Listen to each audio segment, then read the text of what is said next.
Okay, welcome to Homecare U. We'll give people just a few minutes here to join the Zoom room.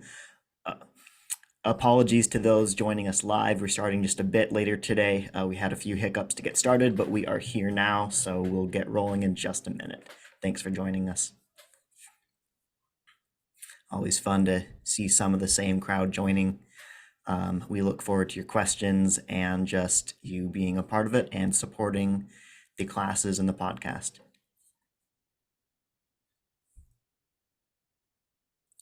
Okay, welcome to Homecare U. We'll go ahead and get started for today.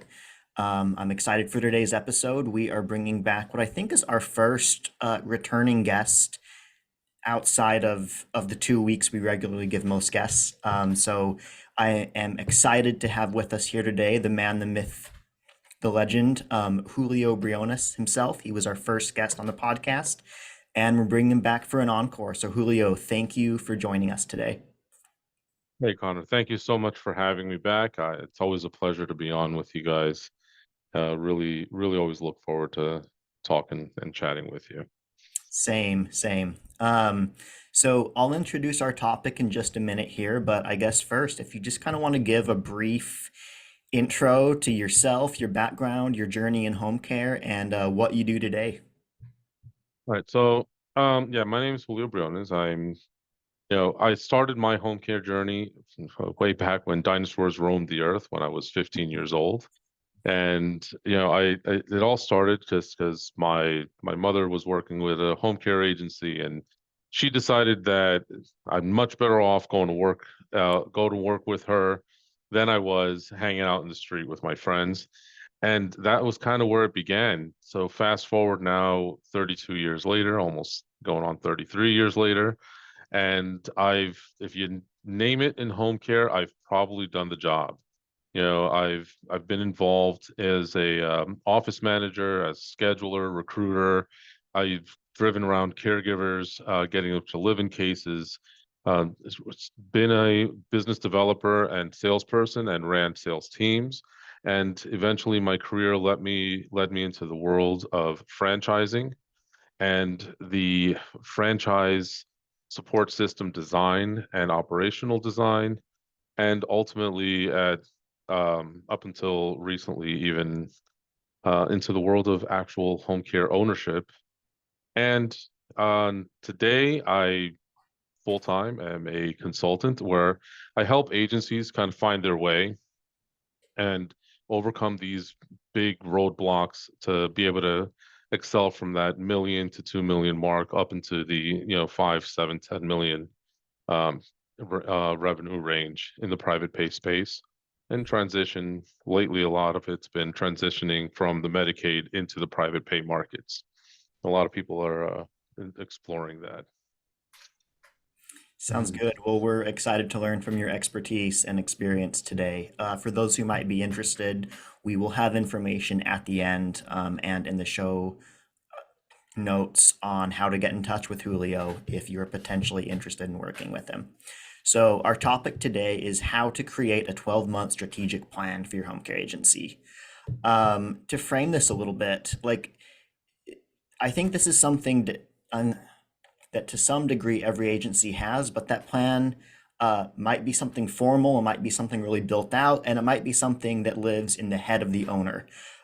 There's also something to kind of talk about here in the sense of a business like a home care agency is something that it can be tempting just to kind of like start and try and grow it and kind of do things that you think will help without having a super planned out direction or a detailed plan of how to get there. And frankly, the business might still grow that way.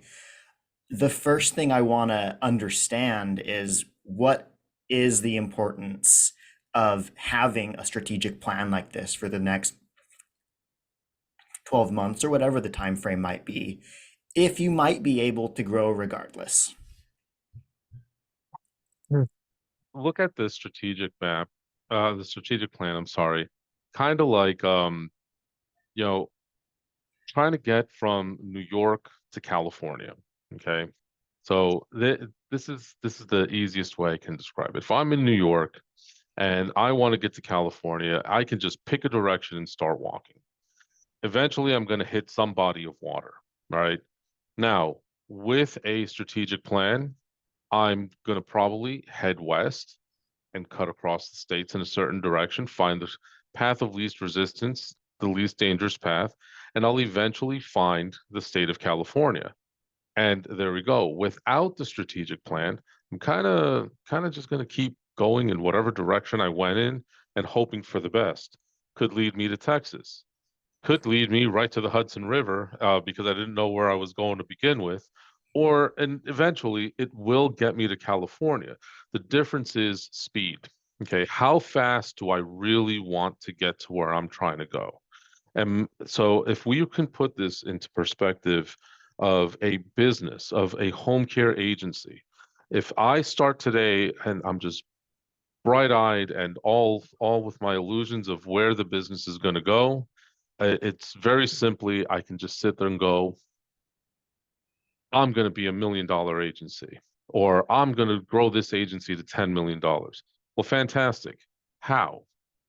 How is it that you're going to get there? How fast do you intend to get there? And that's where the difference comes in. If I have a plan and I have a direct trajectory as to where I'm going to go and how I'm going to get there, on average, I will get there a lot faster.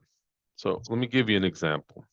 All right. Well, early in my consulting career, I before I started really working and trying to get agencies focused in on this, my average time from, that I would work with a client from zero to monthly break even, because that's the good night's sleep number. Okay, that's the number where you stop bleeding out funds and you have your first good night's sleep.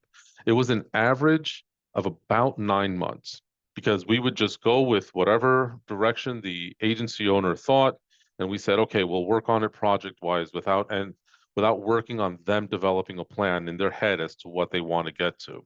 And we realized that 9 months, that's a long time. And we would end up losing that enthusiasm because the client, would sit there and start to worry.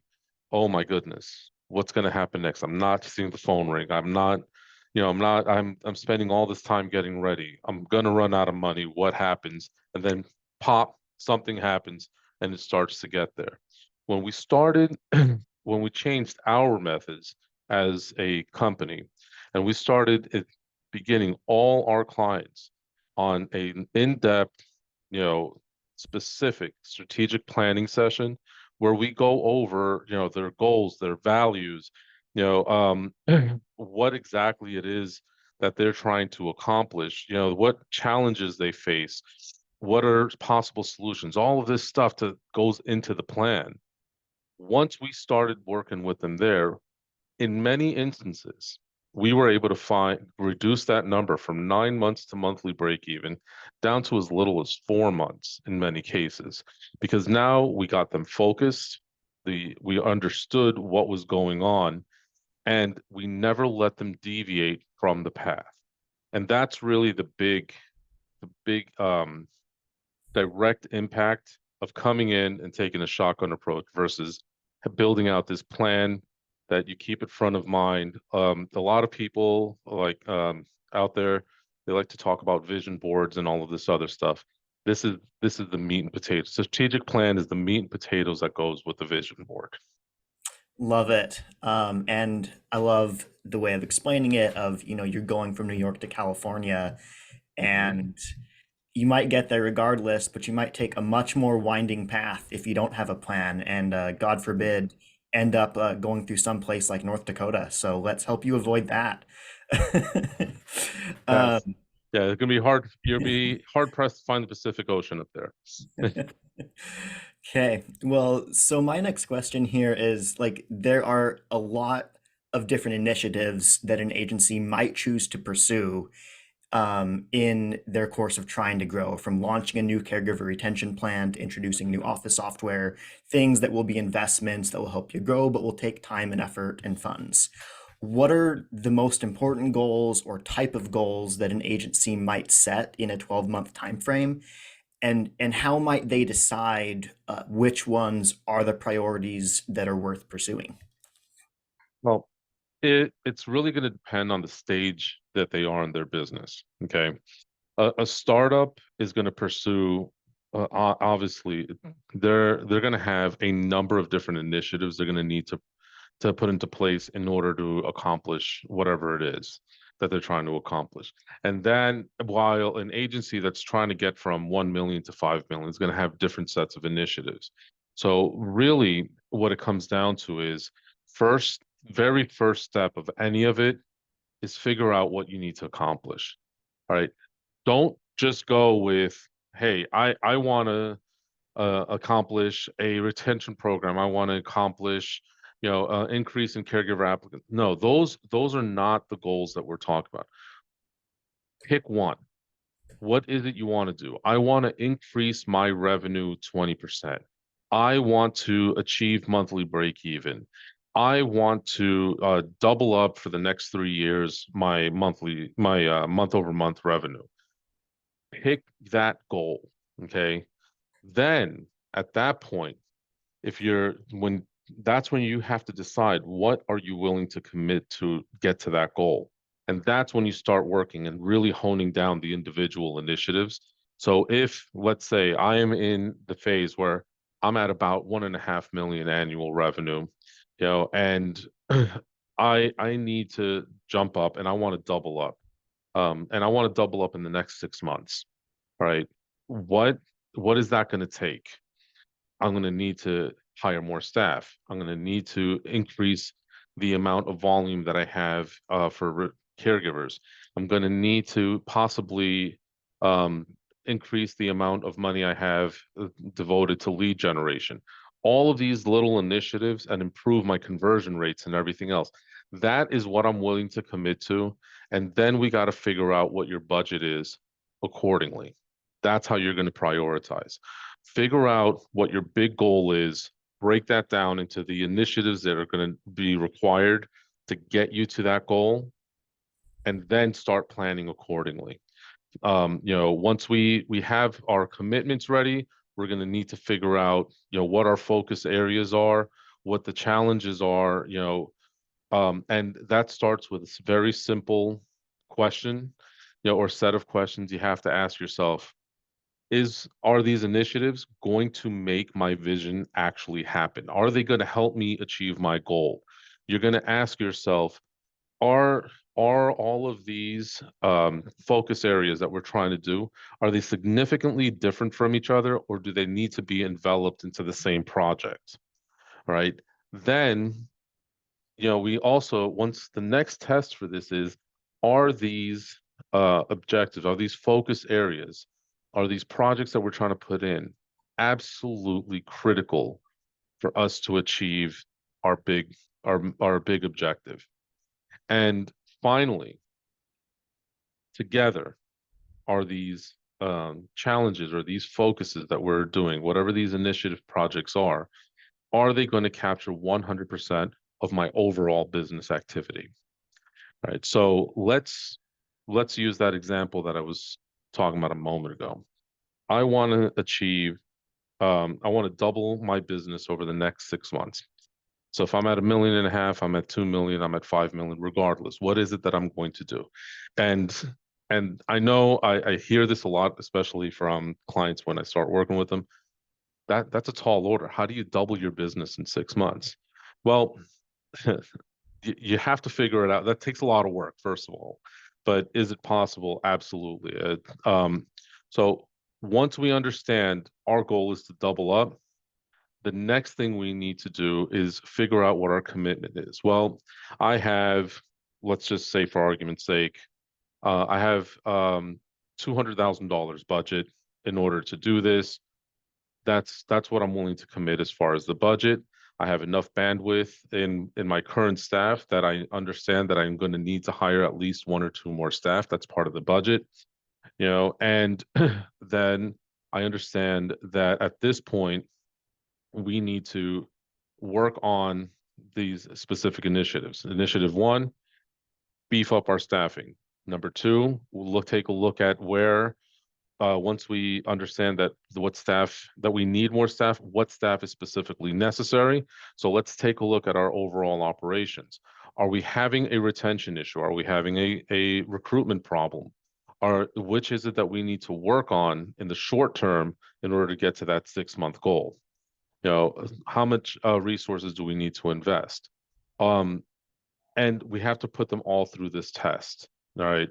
So once we increase our leads coming in, once we have more business development activity, once we have all of this stuff, and we understand what challenges we specifically have, we need to start working on these solutions and coming up with, okay, our retention is great, our recruitment sucks.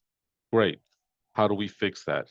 This is the solutions we need to put into place to do this. We need to work on our ads for recruitment. We need to bring in possibly a better vendor. We need to implement better systems. We may need to fire our current recruiter and hire a new one. So now we're looking at these challenges and trying to tackle them individually, really bringing down what it is to more of a granular level in order to achieve that ultimate goal. And once we understand this, what these potential solutions are before we get started on a single thing, we need to figure out our milestones.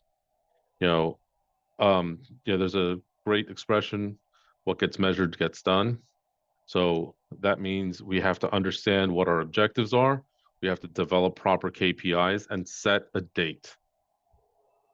If you don't have a deadline for when things should be accomplished, they end up getting put on the back burner.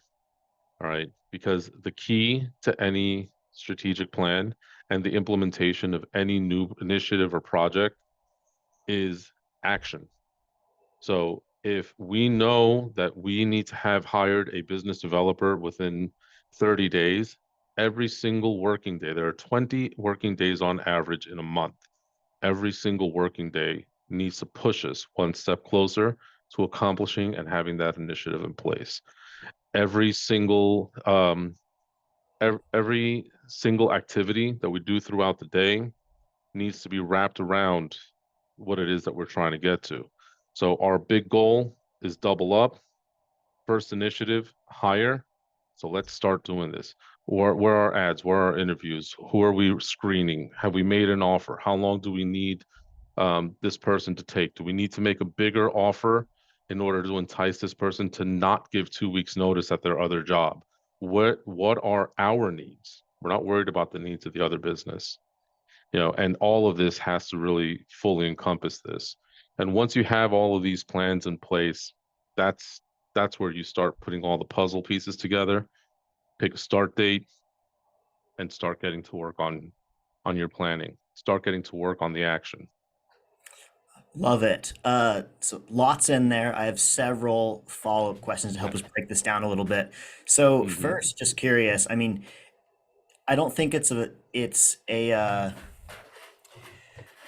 new concept to people to say that the same skills and mindset that often lead people to start a business and be successful in it are Mm-hmm. often the same things that can lead someone to chase a lot of different unnecessary squirrels in the course Mm-hmm. of growing said business. Are there certain types of initiatives or kind of common distractions that you've seen are particularly maybe common pitfalls for home care agency owners? Yeah, yeah. It's with all businesses, we all run into this. I mean, I'm including myself in this. It's the shiny nickel theory. Okay, so like you're sitting there, you're focused on one thing, and the shiny nickel reflects the light somewhere over here. All of a sudden, you start looking for where that light came from, and now you're somewhere else. And this happens a lot in home care. There's so many moving parts to this business that as an owner, it's very easy to go down these rabbit holes, chasing these shiny nickels. Okay, and especially in agencies, once they hit a certain size, once an agency transitions from being a high paying job into a business, that's when this can really happen a lot. Typically, that happens right around the million and a quarter to 1.75 mark. that's when you start to realize like, wow, this is no longer just me creating a job for myself. Now there are responsibilities. There's people that depend on me to eat. Okay. And that's usually the time where the mind shift of the owner starts to change from, hey, I need to put out every fire and to go on from there. And that's the most dangerous transition and the one where owners tend to get most easily lost, right? To move from that mom and pop into the corporate mindset. Because again, lots of stuff happening. You can have a caregiver make a mistake. You can have a client die on you. A sudden drop in revenue can really throw an agency completely off. I've seen, I'm going to say over over the last 10 years or so, both when I was still working in the franchising world and as an independent consultant working with business owners, the revenue drop has to be number one distraction in any business. So if you're humming along at, 150, 200,000 a month in revenue, and all of a sudden you have two clients die that were 24/7, now you've dropped 50 grand in revenue, you'll people will tend to get hyper focused on that one fact rather than staying the course and working on growing the overall business. And without the problem with that is very simple. If you have a plan in place, and whatever your plan may be, it could be improve retention by 10%, it could be overall growth of your business, improve your customer service, improve your quality assurance, programs, whatever it is that you're working on, all of it is going to lead to revenue growth. If you get hyper focused on the fact that a client left or a group of caregivers quit, let your staff do their job, hold them accountable, stay focused on what you're trying to accomplish. And that by far is the number one thing that distracts people. Love the specificity of that. I think it's really interesting to consider, like you mentioned, that the danger zone for home care agencies is typically just after they hit that $1 million mark, and then kind of that until they're kind of past like 1.75 million or so. Mhm. That does tie in with what I've kind of generally heard and observed. And I think it's really interesting too that you mentioned that even though your most important goals are typically around what is um, your revenue going to be, Mhm. that itself can become a distraction if you're Yep, watching that yep. drop and getting really nervous about it for things Mhm. that are not signs of long-term problems. So I guess that's my question here is like, if I am an owner in that range and we're experiencing a drop in revenue, how do I determine if that is like something I shouldn't get distracted by, shouldn't get concerned about, versus like an obvious sign that we're not reaching our goals and that there's like something seriously wrong with the health of the business? Okay. There's two ways to look at this. Okay. Number one, the revenue of your business, because we are dealing in a somewhat volatile industry, meaning we're taking care of people who are seriously injured and of people who are ill, okay, chronically ill, if not severely ill. That means, and it's an aging population, that means that you have a variable that is absolutely uncontrollable, and that is death. Okay. The second part of that equation is that it's also uncontrollable for you as an owner is we're an expensive service. Many states keep driving up that minimum wage, especially in the healthcare field, which is making it, forcing owners to drive up the pricing, which is, taking these people's income or savings and dropping it down. I mean, it, if you look back to 2018, 2017, average price for home care was about 20 to $22 an hour in the most expensive cities. Okay, today we're creeping up on 50. Okay, in some areas. That's a significant difference. So you have to understand that part. Now, that is an uncontrollable variable.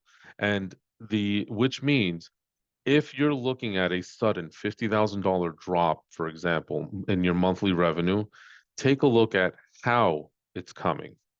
Did you lose two clients or did you lose five clients or seven clients? See, that's the big danger sign.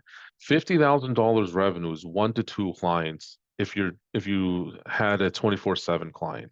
Okay. That is, while worrisome because it is a big drop, it should not distract you from what's going on, because then leave it in the hands of your business development team and your care managers. Let them go out and do their job. Put a little pressure on them if you need to. Hey, this is a big loss for us. We need to increase that, but let them worry about doing their work. Now, on the other hand, if you're losing 50, $100,000 in revenue because you lost 8 to 10 clients, now we're looking at something is wrong in the business. Either we're pursuing the wrong clients, or our level of client services went down, something dramatic happened. So it's not the amount of revenue that should be the distraction, it's the source of the revenue drop. If it's one or two clients that caused a big drop off the cliff, so to speak, then treat it as no different than what some of these guys that do long-term investments will tell you in the stock market. Ignore it, it's going to correct itself. You got a client. If you need to, this is why you should always focus on your billable hours, not the number of your clients. And you should have 1.2 to 1.5 in your pipeline for every hour you're currently billing if you want to stay ahead of the curve. That's all. Make sure that that your referral partners are sending you quality referrals instead of chasing those big money clients all the time. Mhm. Makes sense. Uh, Thanks for sharing.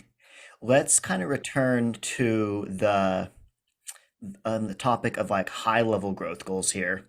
I like how you framed that there are lots of different things people can focus on, lots of different goals they can set, Yeah. but at the end of the day, the important thing is to start with the very most important metric driven things they can and then orient their efforts around that. When it comes to trying to set growth goals, what tips and suggestions do you have to help agencies set ones that are challenging but realistic? All right. So yeah, that's actually really good. The reality is, number one, it's your vision needs to be tested, like whatever that big goal is. So you have to ask yourself, number one, will achieving that goal, will that big pie in the sky make a positive impact in your business? Okay. So I'll give you an example of what I mean. There's a big difference between saying, I want to go from 1.5 million to 5 million, okay, over the next 2 years, 3 years, whatever it is. All right, big difference between saying that. That is something that will make a positive impact in your business versus saying, I want to have exclusivity with every skilled nursing facility. Yes, it'll have a positive impact, but will it pass the other? I mean, is it realistic? You know, let's look at it like this. Many times these facilities don't have it. So that's one thing. Is it realistic? Will achieving it make a positive impact in your business? You know, I want to be the number one referred agency in the area. Great. How are we going to get there? We can offer the lowest price and just do the race to the bottom. Is that going to have a positive impact? Absolutely not. All right, because then your margins are going to suck and you're not going to be able to grow your business. Now, the next step of this is, will achieving this goal improve the quality of my life? That's a big one people forget about. Look, not every business owner, not every home care agency owner should strive for the $20 million agency. Quality of life could get severely impacted if you're trying to achieve these goals in the wrong way. Okay. The whole purpose of becoming a business owner, quite frankly, needs to be, you know, why you have to look at it. Why did you do this? Did I want freedom? Did I just want to be rich? Did I want to be able to enjoy what I'm working for? Am I trying to leave a legacy? What is it that you joined that you started a business? Like why? And if it's not improving the quality of your overall life, it may not be worth pursuing. So now, that's two things. Beyond it being realistic, is going to positively impact my business, and is it going to improve the quality of my life? And then the last thing is my goal achievable in the time frame that I've set? If I set a 1 year time frame and it's something that's really not going to be able to happen for 5 years, am I going to achieve it? No. What's going to happen is I'm going to set myself up for failure and I'm going to be disappointed.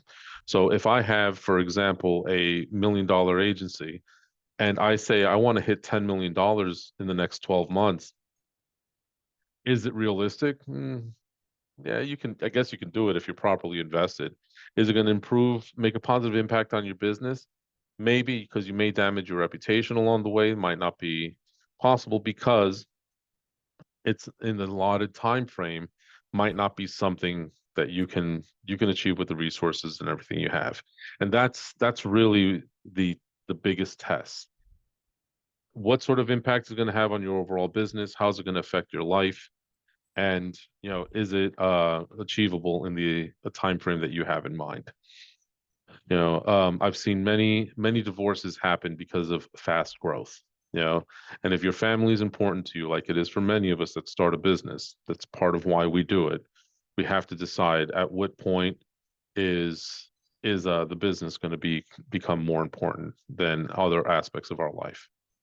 I like that you point out that the end all be all goal is not just, is this going to grow the business and how much will it grow the business, but how does the business growth fit into your life and your lifestyle? I think a good example of that. So recently we had Becky Reel on the podcast. She sold her agency last year after growing it for 7 or 8 years. Mhm.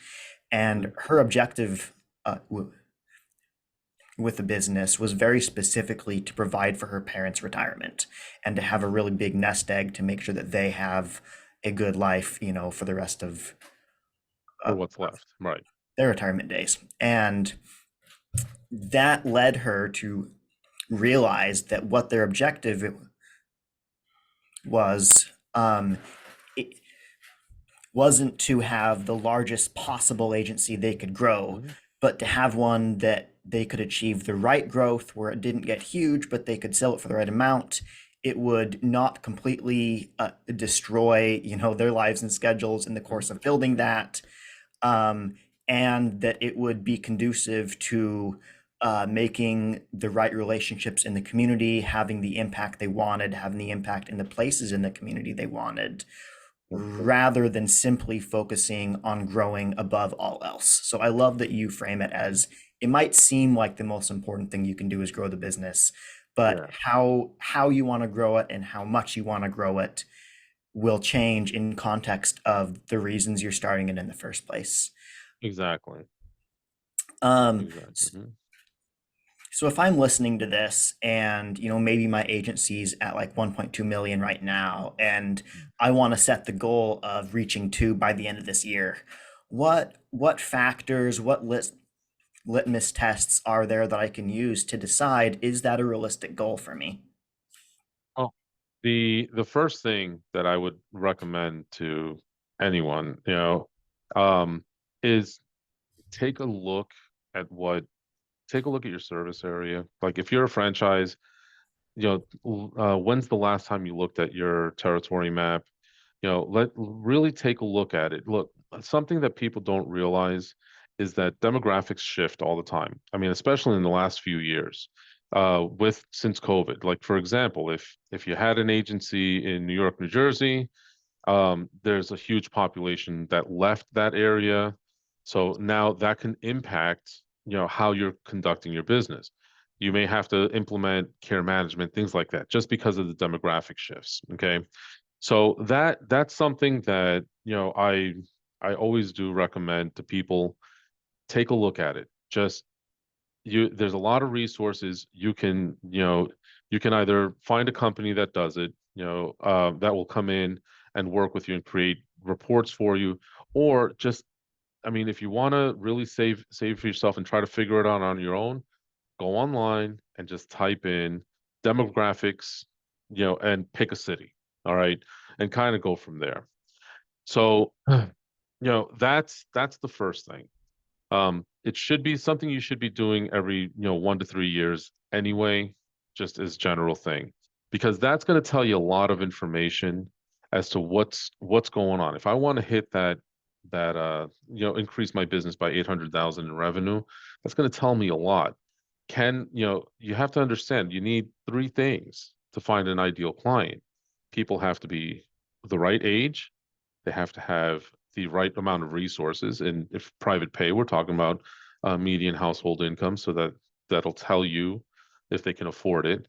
And they have to be either ill or injured enough to justify having the service. So that's really what it's going to tell you. If you see that, there's not much change in the demographics, that's fine. Now let's take a look at the other side of it. How much of our market is really untapped? Okay. Your average agency at between 1 million and 1.5 million will only effectively have relationships with about 10 to 15% of potential referral partners in any given territory. Okay. That's tiny.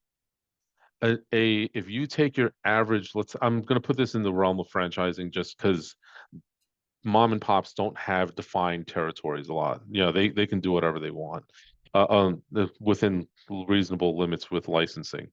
So if we're going to let's look at it from a franchising perspective.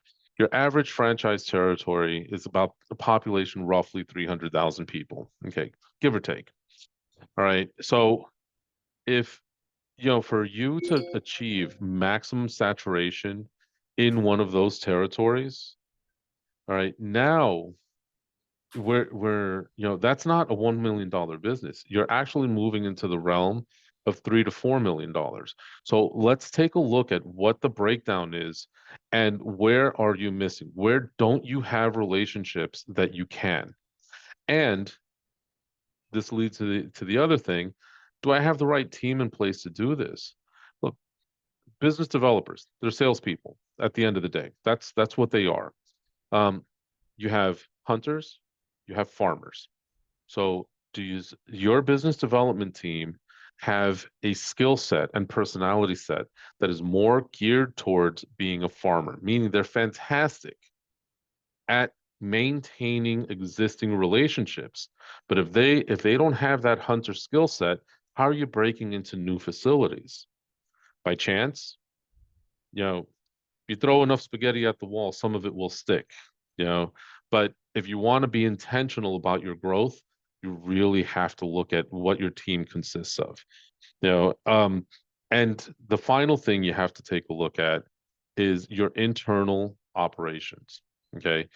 What are you doing as an agency? How are you handling quality assurance? Now, I don't mean that stuff that's regulatorily mandated, where you have to come in and make sure that all your I's are dotted and your T's are crossed. I'm talking about, are you, as an agency owner, um, having your staff, your care management team, your coordination team, your schedulers, your business development team, your office manager, maybe you yourself, are people openly and transparently communicating with your clients apart from the time that they're with the caregiver, and with your caregivers apart from the time that when they're with their client?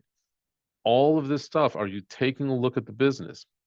Did you know that 20% of revenue can increase just by having a solid quality assurance plan that's followed strictly in place, just from existing billable hours?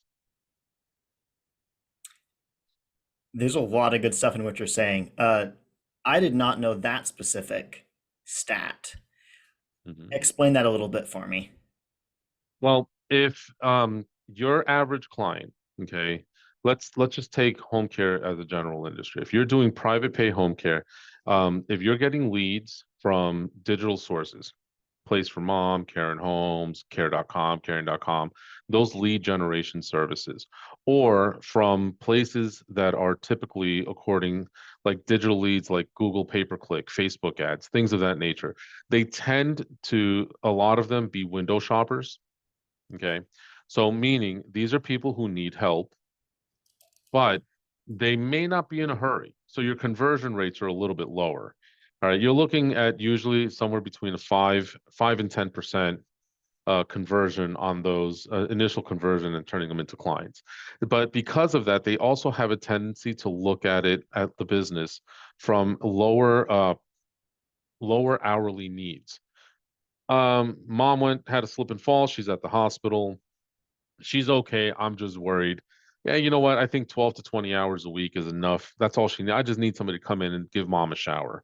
All right. So your average hours from digital sources are about 12 to 20 hours a week. Where if you have clients that are coming from trusted referral partners, skilled nursing facilities, hospitals, care management companies, things of that nature, they tend to need more hours. So in my experience, that average is about 40 to 50 hours a week. Okay, because your average person works 40 hours a week, then travel time, you look at it 50 hours over the course of the week, because that's the time I would not be able to come in to watch my mother. All right. So now that that is something that leads to opportunity because you have 168 hours in a week. So if mom already went to the hospital, for example, and they're getting 20 hours a week, just to make sure that mom's okay and has something going on. And let's say you're taking care of mom Monday through Friday, 8 a.m. till noon. Mom ends up in the hospital two more times since you've started services. And when we just by doing our regular customer service activities, client, quality assurance checks, we find out that it's because mom has a pill that she's supposed to take at 3 o'clock every day and forgets. This gives you, as an agency owner, the opportunity to increase the hours so that there's coverage to make sure mom got her medication reminder at 3 p.m. And this is such a common and mainly overlooked thing that many of over the years of doing this with the agencies that I've worked with, just by implementing some simple practices that increase the contact and the follow-up with the client and the caregivers when they're not around, because a lot of times this information doesn't come from the client themselves, it'll come from the caregiver. And understanding this opens the door for you to have an honest conversation with the client, maybe with the client's family or the POA, and for you to say, hey, listen, let's increase the hours. And again, over the years of doing this, I have found that if you take your existing client base and increase the amount of communication and trust that you're building with the relationship between agency and client, you can see a 20% increase annually in billable hours without acquiring a single new client. So much good stuff in here. Um, Give me just a second here. I'm just like, Ah, wow, no worries. well, like what to No dig problem. into. No problem. Um,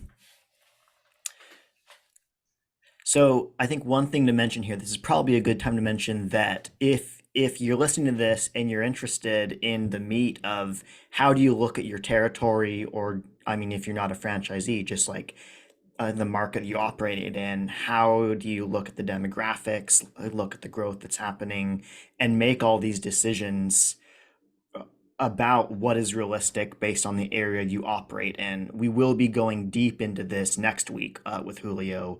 Our topic for next week is um, analyzing and optimizing your territory, doing market research, making decisions based off of it. And so, if you're interested in that, we will cover that in depth. I'm really excited for that. But let's get back to the topic at hand.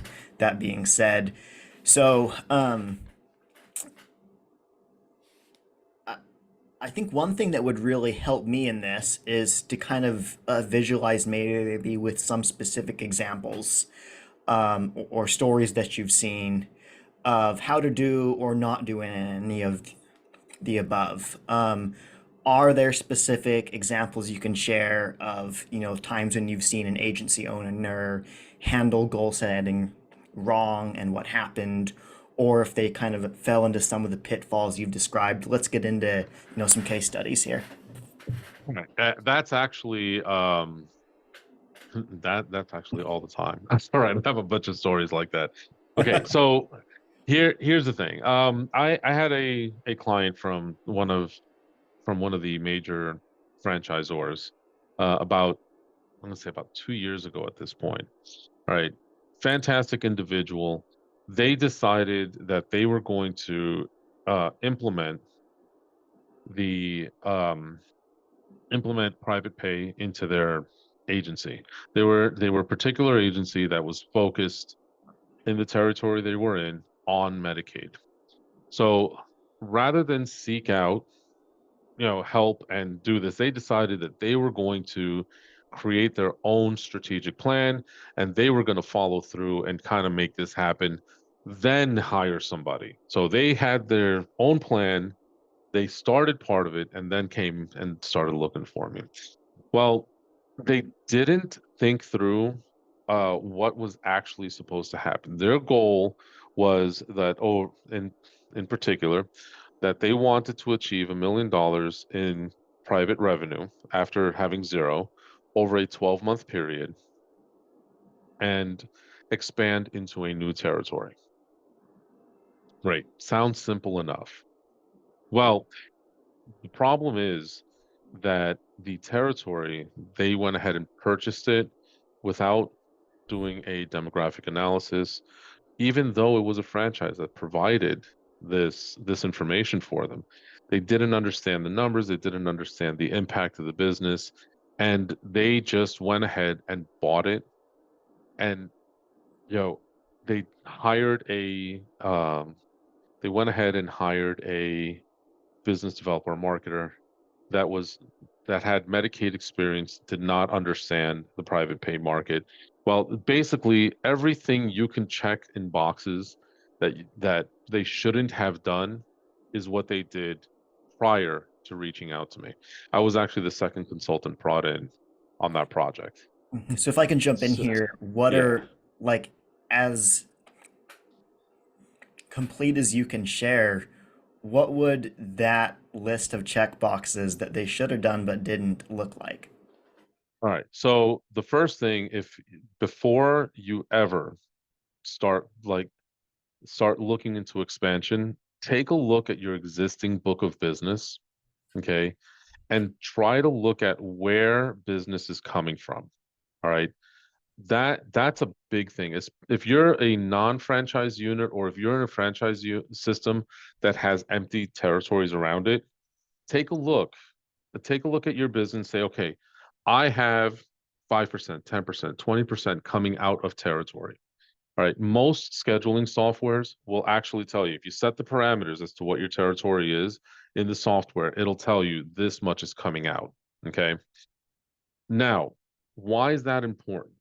Whenever you're going to open a new location, your investment should come after somewhere between 15 and 20% of the business that you are specifically trying to attract is in that new area. Okay. So let's put this into perspective of I'm in Indiana. Let me use Indiana as an example. Okay. So if my agency is located in Plainfield, Indiana, okay, and I wanted to expand into, let's say I was primarily focused on the Medicaid space. All right. So most of my clients come from Indianapolis. That's where it would be because that has the highest population of lower income people in the surrounding area. So what's going to happen? If I wanted to expand into, let's say, the private pay market, I would now need to take a look at how much private pay do I currently have. If the answer is zero, that's number one I have to start to look at. I have to figure out how I'm going to attract some private pay. Then once I figure it out and once I've gotten some private pay signed up, I want to take a look at my overall revenue and see, one, where is this revenue being generated from? Where's my private pay business coming from? If it's coming from Hendricks County, which is the county next to Indianapolis, where you have a higher likelihood, or is it coming from the far north side of Indianapolis, in different areas like Carmel or Fisher? So those, where is it that it's focusing? That is going to give me an idea as to where to begin. All right, so if let's say I'm in Plainfield, which is here's Indianapolis, which is here, and let's say most of my business is coming from up here in Carmel and Fisher, it would not make sense for me to purchase the territory here. Okay. I would want to take a look at it up here because that's where I'm already generating revenue. Okay. And The for those who are next, listening, yes. he gestured to a place that Oh, is sorry. far in the Far air north. from Yes. the place where he was saying the business is already coming from. Okay, yeah. I forgot that this is a podcast. I apologize. Okay, so if we are looking at it, if we're going to take Indianapolis as a center point, due west would be Hendricks County, and that's where I was pointing at, to my left, which would indicate west. And the other area I was pointing at was way above the where my fist was, which represents Indianapolis, which is far north. So the difference in commute time at highway speeds is approximately 30 minutes. So that is one of the considerations that I would make. That's the first thing I would take a look at. Where is the business coming from, and is it the type of business I'm actively trying to pursue? So the next thing that we're going to take a look at is what are the capabilities of my sales team? So in this particular instance that I was talking about, it was a agency focused on Medicaid. Look, salespeople are great, Medicaid people are great. I have nothing against that line of business. But in my experience, people who concentrate their career on Medicaid have a very difficult time adjusting to the tactics and to the approach and the mindset needed in order to successfully sell private pay business. Not that it's not possible, it's a skill set, it could all be taught, but that if you're expecting spontaneous adjustment, it's not going to happen. It has to be taught. Okay, because the approach is different, the methods are different. Just the general way and from state to state, the way you approach and get business for each model, very different. All right. All right. So those are the two biggest points when it comes to this checklist of stuff. The next thing is, what does your care coordination team look like? Did I, do I have a warm body, big air quotes, type of a scheduler where all I'm trying to do is plug a hole? Or do I have a care coordinator that understands the concepts of scheduling and how they're going to, how personality, how skill set, how distance, how everything matches up in order to place somebody with a private pay client? When we talk next week about territory analysis, that we'll go into a lot more detail about what are the demographic differences when we are looking for private pay versus Medicaid caregivers. Because demographically, you tend to find them in different parts of your territory as well. So these are all things that you have to take into account, and it kind of becomes a checklist. So let's say perfect world, my strategic plan was to open a new office. First thing I would do is take a look at where the bulk of my business is coming from. Then I would start, before I would open an office there, I would start actively trying to attract more clients from that area and get them signed up. Once I've achieved an average of 15 to 20% of my total revenue, overall revenue in that area. So if I'm making $1 million, I want to get somewhere between 150,000 and 200,000 projected into the new area, which is not much. It's just enough to cover the expenses. Then I want to either fully transition my sales team into that area or begin hiring a second salesperson to focus on that area and simultaneously open another office. Start growing that business, get all the things in place, And once everything is set and the revenue is there, it's all based on revenue trigger points. Then we're going to set up the secondary account for the scheduling software, and we're going to start putting other resources in place in order to handle multiple offices. Centralize our on-call, centralize our recruitment. Potentially, depending on how many offices you have, you may want to build a centralized scheduling team and have individual care managers at each location. And all of this happens, and it actually, once you have a second location, to go from 2 locations to 10 is actually very simple and very fast, because it's a repeatable process at that point. So it's that second location that's the tricky one.